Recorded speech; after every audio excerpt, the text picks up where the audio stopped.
To Giancarlo Stanton, it could be a long offseason for him as his name continues to come up in trade rumors. The latest rumor, according to the St. Louis Post-Dispatch, is that the Cardinals have already begun trade talks to acquire Stanton and Christian Yelich. Wow. Do you think Stanton to the Cardinals will be the right move for the Redbirds? You know, as long as you're willing to pay the freight. And to me, in a sport where there's no salary cap, and you got to figure out the numbers to add a bat like that to the middle of the order, frankly, for a team that was not as offensively dynamic as they needed to be.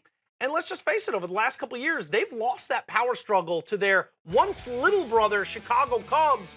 They're looking up at the Cubs. And, you know, the Cubs have they're the it team in the NL Central right now. You want to wrestle that it team back away from the Chicago Cubs? Add this dude.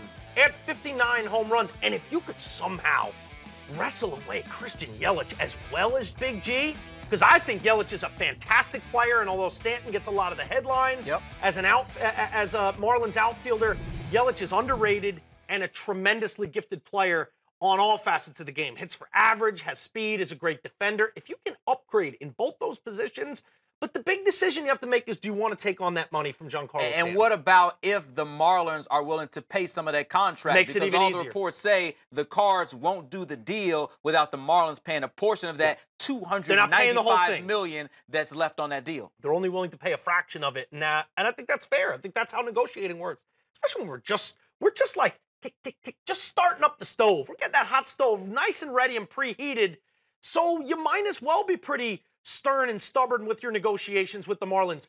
Derek Jeter and that new Marlins ownership group has made it pretty obvious they are going to be active in trying to revamp this roster to not be as handcuffed with payroll.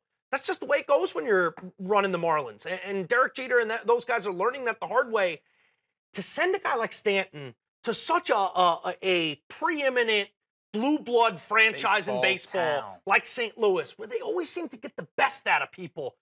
If the best wasn't last year and the Cardinals can squeeze something better out of last year than Stanton, then all systems go. Get them to pay a little of the freight down in South Florida, bring him in, put him in that beautiful red and white uniform, and just let him be Big Mac 2.0. Giancarlo Stanton has a birthday coming up. He turns 28 on Wednesday. Must be nice, yeah. We'll see if He's got a lot of money. He's very young, and it's going to be a very interesting offseason for him.